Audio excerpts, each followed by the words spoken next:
레위기 19장 1절에서 12절까지 하겠습니다. 19장 1절로 12절 읽습니다. 여호와께서 모세에게 말씀하여 이르시되 너는 이스라엘 자손의 온 회중에게 말하여 이르라. 너희는 거룩하라. 이는 나 여호와 너희 하나님이 거룩함이니라. 너희 각 사람은 부모를 경외하고 나의 안식일을 지키라. 나는 너희 하나님 여호와이니라. 너희는 헛된 것들에 해를 당하지 말며 너희를 위하여 신상을 구워 만들지 말라. 나는 너희 하나님 여호와이니라. 너희는 화목 제물을 여호와께 드릴 때에 기쁘게 받으시도록 그리고 그 제물은 우리는 날과 이튿날에 먹고 셋째 날까지 남았거든 불사르라. 셋째 날에 조금이라도 먹으면 가증한 것이 되어 기쁘게 받으심이 되지 못하고 그것을 먹는 자는 여호와의 선물을 더럽힘으로 말미암아 죄를 담당하리니 내가 그 백성 중에서 끊어치리라. 너희가 너희 땅에서 복식을 얻을 때에 너는 모퉁이까지 다 오르지 말고 너는 삭서 쓰지 말며 내 포도원의 열매를 다 따지 말며 내 포도원에 떨어진 열매를 줍지 말고 가난한 자들과 거리면을 위하여 버려두라. 제목은 거룩하신 하나님을 따르라. 거룩하신 하나님을 따르라. 거룩하신 하나님의 택한 백성, 거룩하신 하나님께 나아가서 하나님과 교제하며 함께 하시는 하나님, 또 그 하나님의 인도하심을 받는 사람들이 이제 하나님 백성인데요. 하나님을 한 성전에 나와서 만나고 하나님의 함께 하시고 인도하심을 받기 위해서는 하나님의 백성들이 반드시 속죄가 필요하고 또 하나님 앞에 용서받아야 돼요. 즉 거룩하지 못하면 하나님과 함께 동행할 수가 없어요. 그래서 우리 잘 생각해야 합니다. 그러기 위해서는 죄를 깨닫는 것이 아주 중요하고요. 진실한 회개가 이루어져야 되겠죠.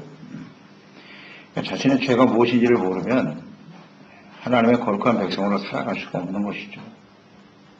하나님의 인도하심을 따라 살아가는, 하나님과 함께 살아가는 것이 사실 진정한 거룩이죠. 사람들이 똑같이 살아가는 것 같아도 그 사람이 자기 스스로 자기 혼자의 힘으로 인생을 살아가는 건지 아니면 하나님과 함께 동행하며 살아가는 건지 이게 차이거든요. 그러면 하나님과 함께 살아가는 사람과 혼자 살아가는 사람은 분명히 다를 거 아니에요. 차이가 있어야 될 거 아니에요. 분명한 차이가 있어야죠. 그 차이가 바로 거룩이에요. 그러니까 우리가 단순한 종교 생활을 통해서 우리를 거룩하다고 말할 수 없거든요. 교회 다니고 있다. 그거 자체가 우리를 거룩하게 만드는 건 아니에요. 종교 생활을 하고 있다고 해서 거룩해지는 건 아니고 그 사람이 하나님과 함께하는 사람이냐? 그러니까 함께한다라고 하는 것은 나의 의지하고는 사실 어떤 면에서 상관이 없어요.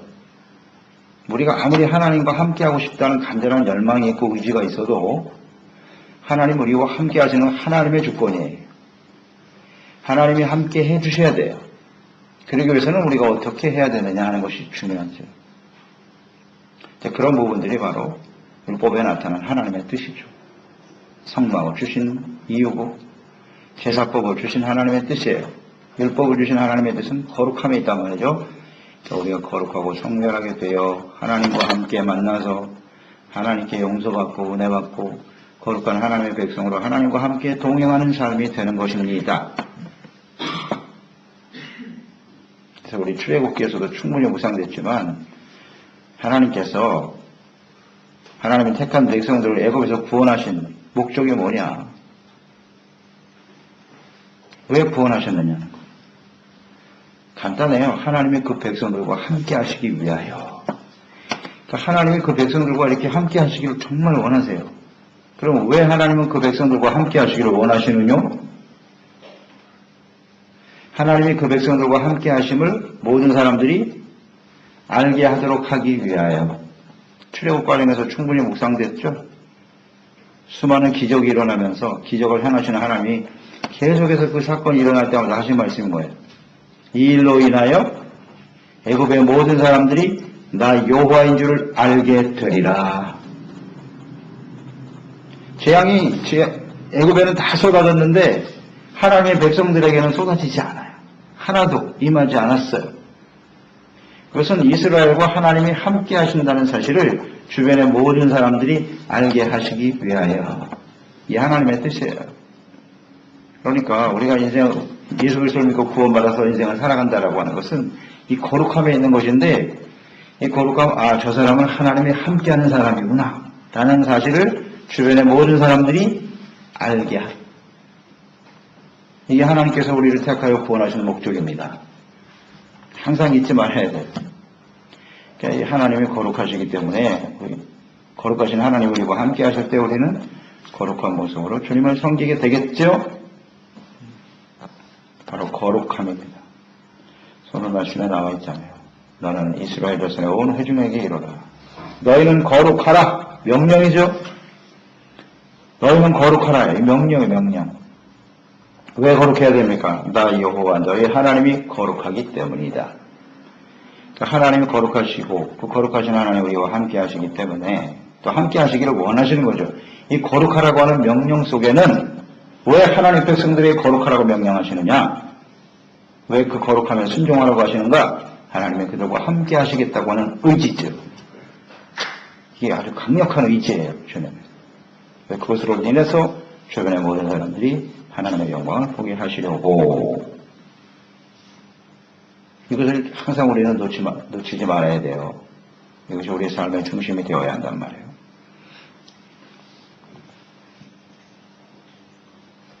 그러니까 택함받고 구원받은 하나님의 백성들이 거룩한 삶을 살아간다고 하는 것은 구체적으로 어떤 것이냐?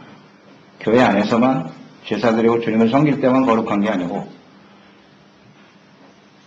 우리 생활 속에서 분명 구별된 거룩한 모습이 있어야 한다. 이것을 계속 말씀해 주고 있는 거죠. 18장에서도 그랬고요. 욕심을 어떻게 잘 다스릴 것인가 이 문제고 19장에서도 역시 계속 일상생활 속에 필요한 거룩함에 대해서 말씀하고 있네요. 거룩함의 본질은 뭐냐? 의의 생활이죠. 그러니까 내가 거룩하니까 너희도 거룩해야 된다는 것이거든요. 그러니까 하나님의 거룩함이, 거룩함이라고 하는 것은 하나님이 거룩하시기 때문이라 그랬으니까 곧 하나님의 속성. 거룩함 자체가 하나님의 속성이에요. 그러니까 우리가 거룩한 백성으로 살아간다라고 하는 것은 거룩하신 하나님을 닮아가는 거죠. 닮아가는 겁니다. 그게 거룩함의 본질이에요. 세상 사람들은 하나님을 모르니까 닮을 수도 없고 그런 의지조차도 없는 것이고요. 그래도 우리는 하나님을 아는 사람들이니까 이제 알게 하셨죠. 이것도 하나님의 은혜죠. 그러니까 어떻게 하면 하나님을 닮아갈 것인가. 자, 그러면 하나님의 속성은 대표적으로 잘 알고 계시겠죠. 대표적인 하나님의 속성 두 가지를 말해보시오. 첫째는 의죠. 의. 후스티시아 하신 분이에요. 하나님은. 또 하나는 공의와 사랑이죠. 이게 하나님의 대표적인 속성이에요. 이 성경 전체에 나타난 하나님의 십자가에 나타난 하나님의 속성을 말해보시오. 두 가지입니다. 공의, 죄에 대해서는 하나님이 철저히 심판하세요. 죄는 관가하시지 않아요. 하나님 절대로. 그게 하나님의 의예요. 후스티시아. 또 하나는 그러나 공의만 갖고 계신 분이냐? 죄를 회개하고 돌이키면 용서해 주시는 사랑. 두 가지죠. 우리가 하나님의 거룩함을 닮아간다라고 하는 것은 우리가 하나님의 백성으로서 항상 이 의와 하나는 사랑. 이것을 붙들고 살아가야 되는 거예요. 이걸 닮아가야 되는 거죠. 하나님을 닮아간다. 그래서 에베소서 4장 24절에 나오죠. 너희가 이제 육체 욕심을 따라 살아가는 구습을 따라가는 옛사람을 벗어버리고 24절에 하나님을 따라 의와 진리의 거룩함으로 지으심을 받은 새 사람을 입어라 그랬어요. 하나님을 따라. 이 하나님을 따라라는 말이 뭐냐? 하나님을 본받으라는 겁니다. 하나님의 그렇게 거룩하신 분인 것처럼 너희도 따라가야 된다. 근데 거기 보면 의와 진리의 거룩함 이렇게 돼 있잖아요. 의. 그러니까 거룩함의 본질은 의란 말이에요. 그럼 의의 기준은 무엇이뇨? 하고 설명해 주신 것이 율법이잖아요. 성경 말씀에 율법의 핵심은 의라고 했죠. 의와 또 하나 뭐라고요? 율법의 정신은 사랑이란 말이에요. 하나님 사랑, 이웃 사랑. 이것이 곧 의이다. 그러니까 언제나 의와 사랑이 핵심 키워드예요. 이것이 하나님의 속성이고 하나님의 뜻이고 오늘 하나님의 백성들이 끊임없이 추구하고 닮아가야 될 일이란 말이죠. 의와 진리의 거룩함으로 진리는 오직 하나님과 예수 그리스도 하나님 말씀만이 진리잖아요. 그러니까 진리를 따르는 것이 거룩함입니다. 아멘. 하나님의 말씀을 진리로 여기는 것이 거룩함이에요. 근데 세상 사람들은 하나님의 말씀을 어떻게 여겨요? 진리라고 믿지 않습니다. 자신들의 생각과 주장을 진리라고 여기는 거예요. 세상에서 말하는 가치, 기준 이런 것들을 진리로 믿고 살아요. 근데 우린 다르죠? 영원히 변하지 않는 진리, 가치가 이 세상에 있느냐? 세상 사람들은 그것을 인정하지 않아요. 근데 우리는 그것을 믿는 사람들이죠. 하나님의 말씀만이 영원히 변하지 않는 진리다. 이게 거룩함의 차이예요. 의와 진리의 거룩함. 우린 분명히 그것을 확신하는 사람이 돼야 되겠죠. 그러면 그것을 구체적으로 실천하려면 어떻게 해야 되느냐. 3절에 나와 있네요. 너희 각 사람은 부모를 경외하고 나의 안식일을 지켜라. 이제 십계명을 중심으로 해서 말씀하고 계시는 거잖아요. 거룩한 삶의 기준. 먼저 부모를 어떻게 하래요? 경외라는 단어는 어디에 쓰는 거예요, 여러분? 하나님께 해당된 말이에요. 하나님을 경외하듯이 부모를 경외하라. 이것이 거룩함이네요. 부모에 대한 우리의 태도. 이것은 곧 하나님께 대한 태도예요. 이것이 세상 사람과 달라요. 구분이 있어야 돼요. 그냥 공경하는 수준이 아니라 경외. 하나님을 섬기듯이. 하나님을 섬기듯이. 부모뿐만이 아니죠. 우리가 일상생활 속에서도 뭐라 그랬어요? 저희가 직장에서 상사를 대할 때 어떻게 대하라? 죽게 하듯 하라. 이게 구분이에요. 완전히 달라. 자, 우리가 부모님을 섬길 때 이렇게 하나님을 경외하는 것처럼 경외하고 있는가 생각해 봐야 돼. 근데 많은 사람들은 부모를 자기의 이익의 수단으로 삼으려고 하는 그런 경우도 많죠. 부모보다 어떤 부모가 가지고 있는 유산, 이런 것에 더 많은 관심을 갖고 있는 것이 세상 사람들의 모습이고, 부모가 실력이 있고 그러면 잘 따라주지만 실력이 없으면 무시해요. 그게 세상이잖아요. 부모로부터 잘 사랑을 받고 그렇게 잘한 사람들은 괜찮지만 뭔가 자기에게 부모가 상처를 줬다든지 내 생각과 뜻대로 행해주지 않는다든지 그러면 또 내쳐버려. 굉장히 이기적이죠. 자식들도 부모에 대해서 이기심이 강해요. 자기들의 어떤 필요를 채워주면 인정하지만 그렇지 않으면 이게 세상이에요. 세상.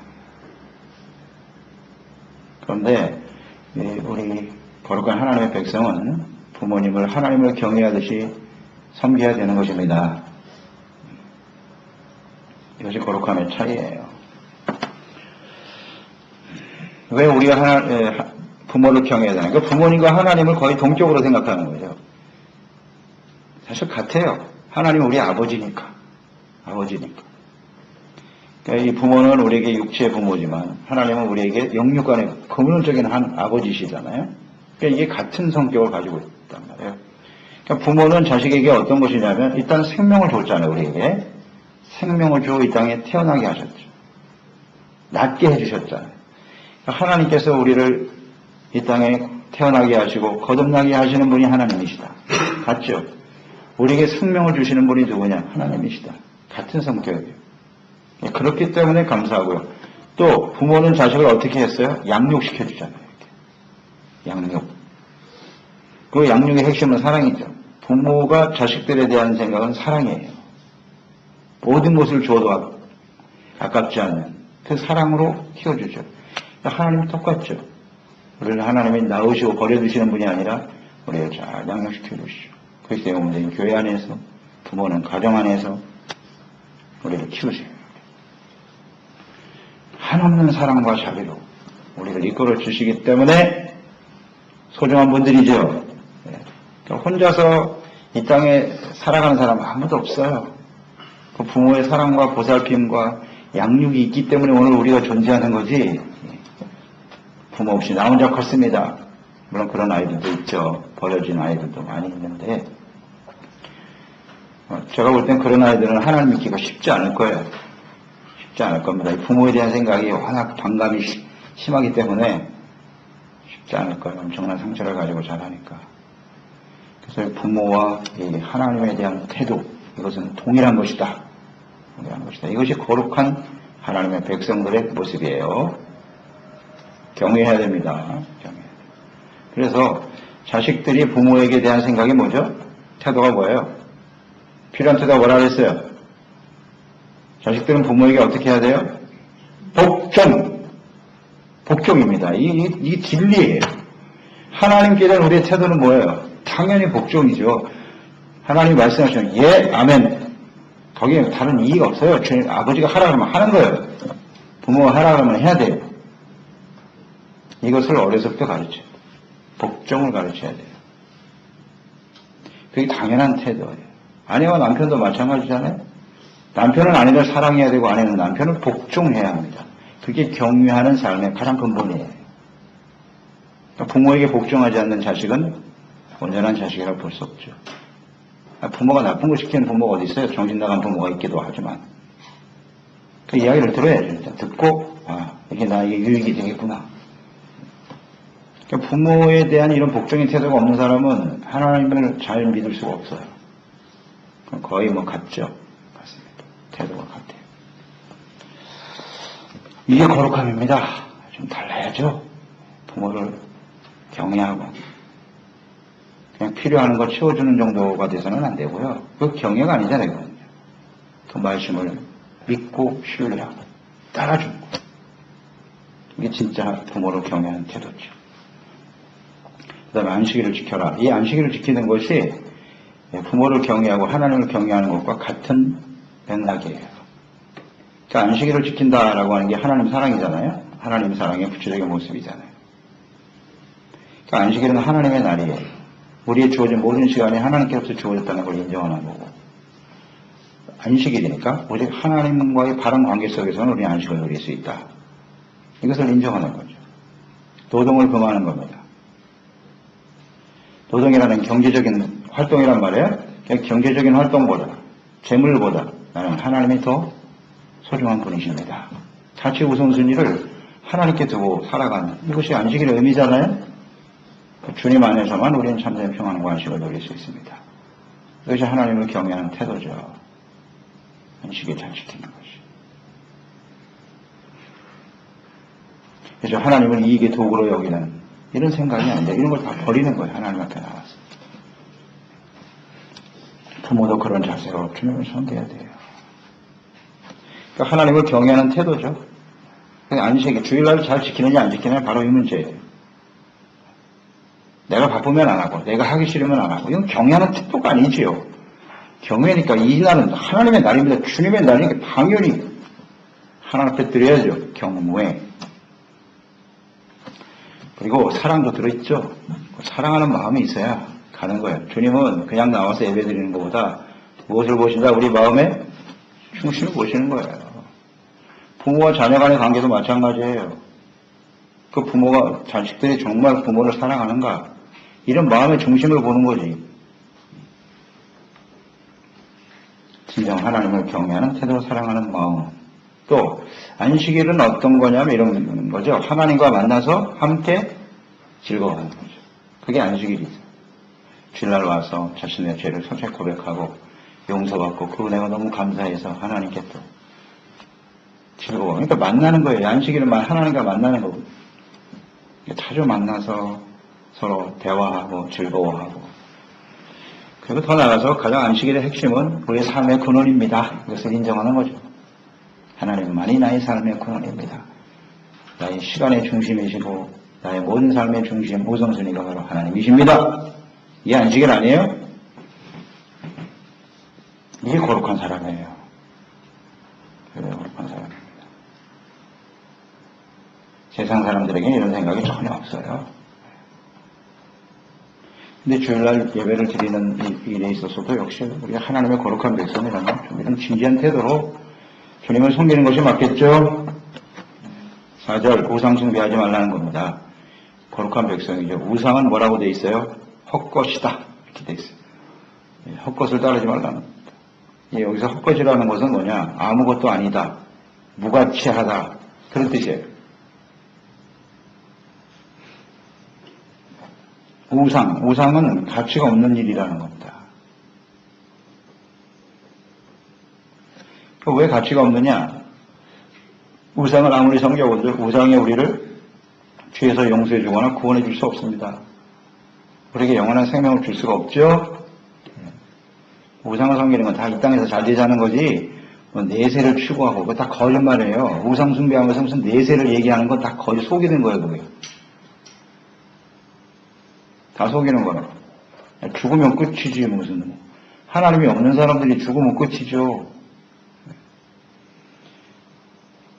영생을 줄 수 있는 것은 이 세상에 아무것도 없어요.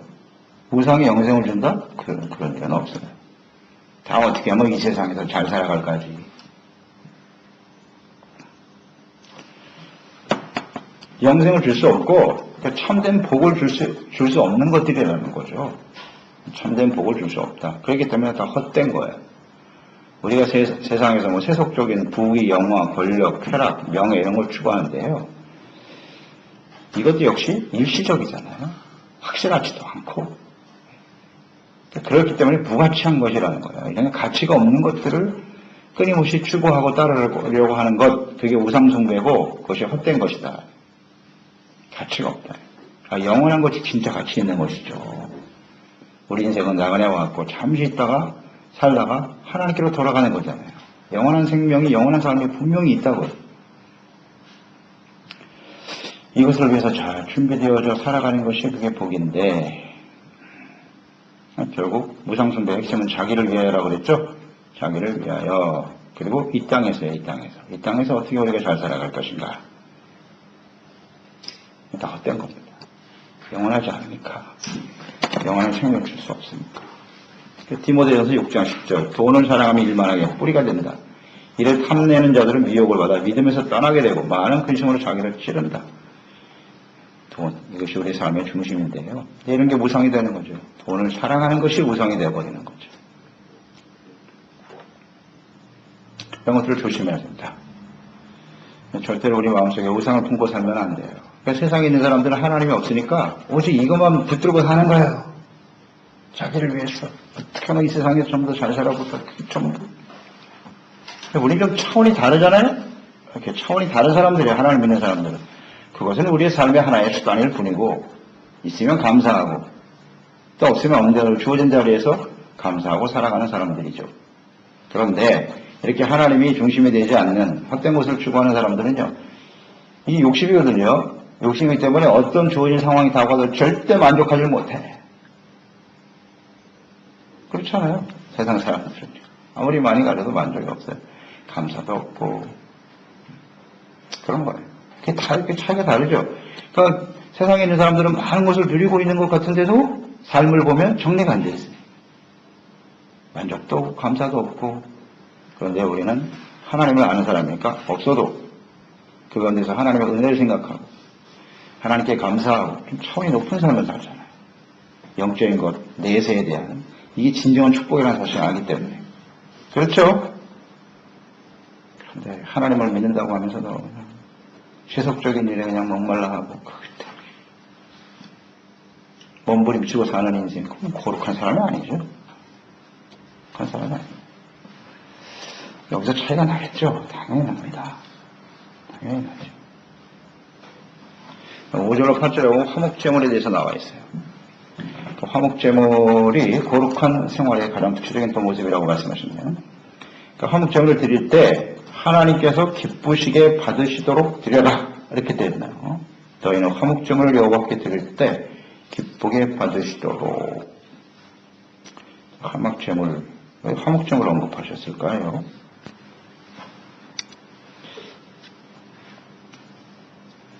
화목제물을 앞에 드려야 될 게 뭐라 그랬죠? 우리가 에비스 배웠죠?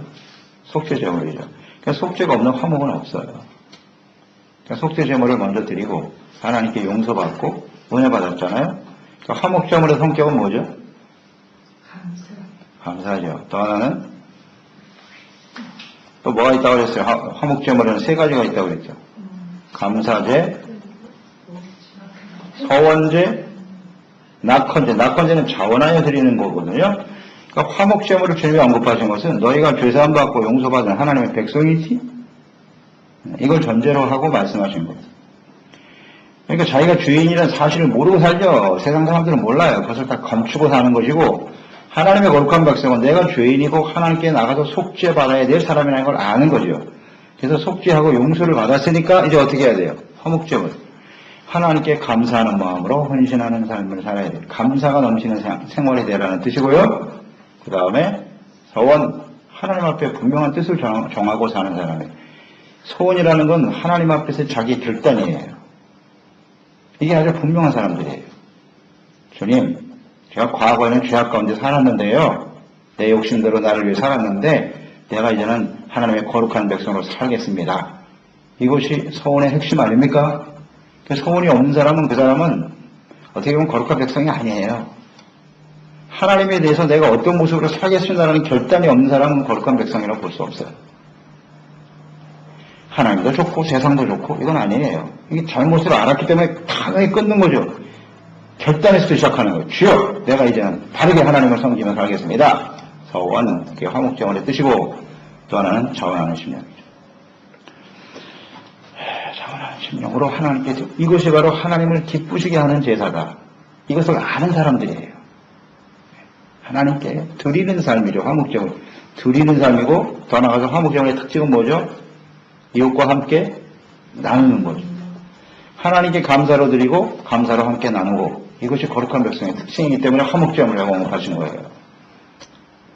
그렇겠죠. 그런데 이 화목제물의 규례가 그렇잖아요. 하루 이틀 동안 나누어 먹고 다른 건 나누어 먹을 수 없어요. 화목제물만 나눌 수 있는 거예요. 그런데 3일째까지 남겨두지는 말라 그랬어요. 그러니까 이걸 하나님께 이 화목제물 기쁘시게 드리는 제사는 이렇게 감사하는 마음, 하나님께 대한 거룩함을 결단으로 드리는 것을 하나님 기뻐하십니다. 또 하나는 이렇게 자원하는 심령으로 드리는 걸 하나님 기뻐하세요. 이 세 가지 핵심을 잊지 마세요. 그리고 또 하나 더 추가해서 뭐냐, 하나님의 말씀과 뜻대로 드리는 제사. 그래야 하나님이 기뻐하세요. 억지로 드리는 건 절대 기뻐하지 않고요. 또 자신의 뜻대로만 해서는 안 되고요. 함께 나누되 3일째 무조건 불태워버려. 왜 그렇게 하셨다고요? 생각나십니까? 하루 이틀은 나누라 그랬어요. 근데 셋째 날은 남기면 안 돼요. 왜 그랬다고요? 그 나누는 제물도요, 하루 이틀 동안 나누는 그 화목 제물은 뭐예요? 하나님께 바쳐진 거예요. 그 거룩한 제물이라고요, 그게. 하나님께 바쳐진 거룩한 제물을 함께 나누면서 하나님의 은혜를 나누는 시간이라고요. 근데 3일째가 지나가면 그것이 하나의 음식으로 돼버리는 거야, 그냥. 쾌락의 도구가 되는 거야, 그냥. 그걸 주님이 금하시는 거예요. 하나님의 거룩한 제물, 은혜를 함께 나누는 삶이 되어야지, 그것을 자신의 기쁨의 쾌락의 도구로 쓰여지는 음식이라면 끝! 불태워버려. 의미가 없다는 겁니다. 이게 바로 구별이에요, 구별. 근데 우리가 하나님께 드려지는 우리의 삶은 온전히 하나님께 드린 거룩한 제물로 함께 나누는 삶이 돼야지, 자기의 쾌락과 만족을 위해서 드려지는 삶은 하나님이 기뻐하지 않는다. 이걸 말씀하고 있는 거죠.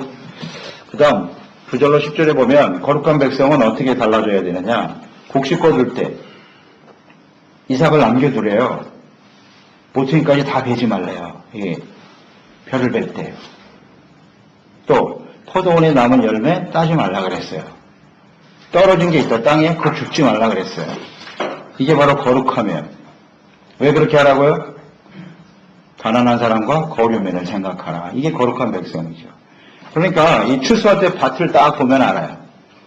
모퉁이에 남아있는 사람은 이 사람은 하나님 백성이구나. 그냥 하늘까지 그냥 싸그리 걷어서 하나도 없이 깨끗해. 이 사람은 거룩한 백성이 아니구나. 딱 보면 알아요. 무슨 일인지 아시겠죠? 하나님의 백성은 좀 이렇게 가난하고 어려운 사람들을 배려하고 생각할 줄 알아야 된다는 거예요. 그게 거룩한 백성이지. 나는 절대로 손해볼 수 없어. 이건 거룩한 백성의 모습이 아니에요. 참, 이 세상 사람 입장에서 너무 미련하고 어리석어 보이죠. 얼마나 고생해서 얻은 것인데 그걸 왜 남겨줘? 네, 이렇게 이웃을 생각하고 나눠줄 줄 아는 여유가 있는 사람이죠. 이게 진정한 이웃 사랑 아니에요? 네, 그런 모습이 있어야죠. 다른 사람이 어떻게 되든 말든 나만 잘 먹고 잘 살면 되지 뭐. 잘 생각해 보세요. 나는 혹시 그런 태도는 아닌가. 우리 주변에 어려운 사람들 많이 있죠. 다 하라는 게 아니에요. 관심을 가지고 이렇게 항상 여유 있는 마음을 가지고 나누려고 하는 생각이 있어야 되는 거죠. 그게 정상이죠. 함께 나눠야 돼요.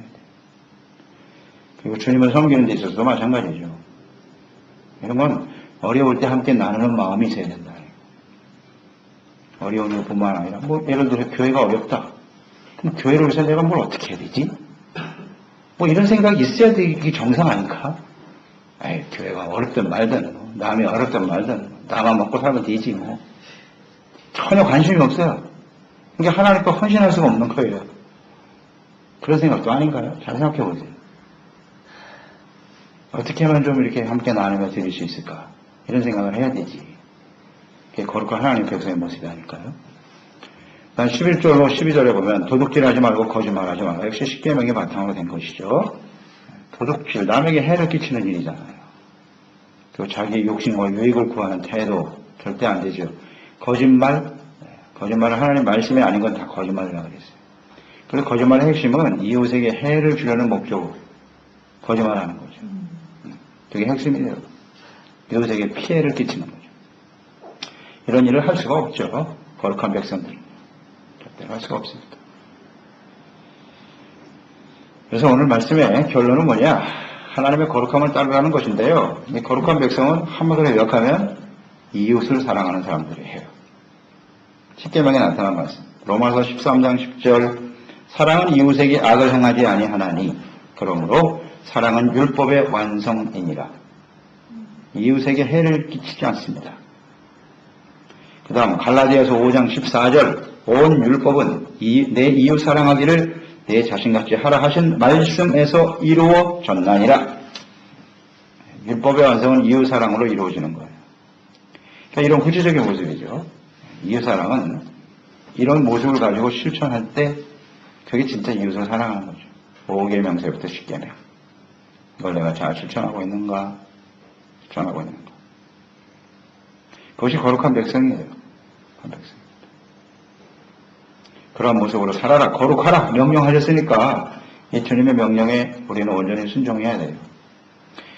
그래서 이 순종한다는 게 처음에는 어쩔 수 없이 끌려간다고요. 화목제물의 의미를 항상 잊지 말아야 돼요. 하나님이 기뻐하시는 제물, 우리를 산 제물로 드리라고 했을 때 처음에는 이게 잘 인정이 안 돼요. 그래서 하나님 명령이니까 안 할 수는 없고 그래서 이렇게 하게 된단 말이에요. 아예 거기에 반응도 안 하는 사람은 그 사람은 걷는 사람도 아니고요. 하나님 명령에 대해서 전혀 나는 느낌이 없다는 사람, 그 사람은 걷는 사람이 아니에요. 하나님 백성이 아닙니다. 근데 하나님 백성이 되고 나면 이 주님의 명령을 들을 때마다 뭔가 자꾸 부담이 생기죠. 하긴 해야 될 텐데 이거 뭔가 뭉치질 않아야 돼요. 마음이 동하질 않는다고. 그래도 하나님이 하라고 하니까 한다고요. 처음에 이렇게 시작하는 거예요. 그러다가 하나님의 은혜가 점점 더 커지죠. 그리고 주님의 사랑 권해가 얼마나 소중한가. 하나님을 섬기며 살아가는 하나님의 백성의 가치가 얼마나 소중한 것인가를 깨닫게 되면 정말 감사하는 마음으로 저원하는 심정으로 주님을 섬기게 되는 것이죠.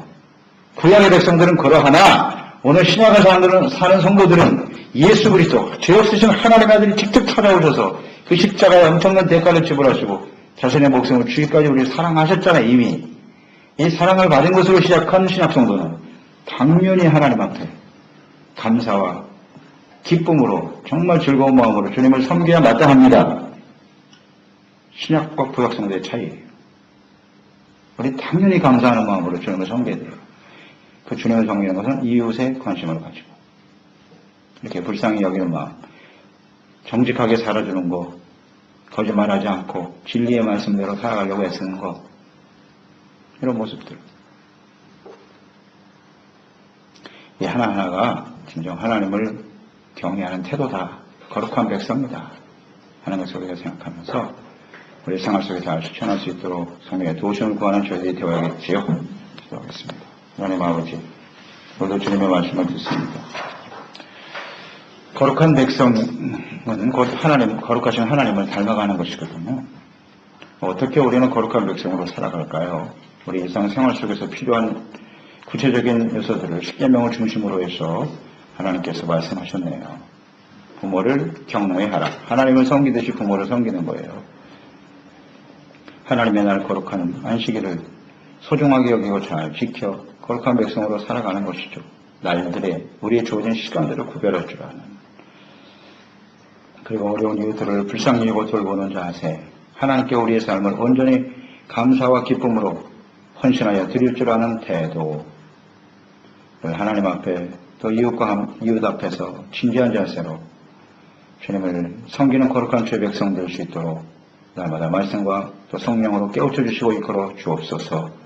그래서 우리를 통해서 하나님이, 거룩하신 하나님이 함께 하신다는 사실을 모든 사람들에게 증거하고 알리게 하시고 그 하나님의 거룩하심 앞에서 생명과 구원 얻는 역사가 일어나게 하여 주시옵소서. 예수님의 이름으로 기도드려옵나이다.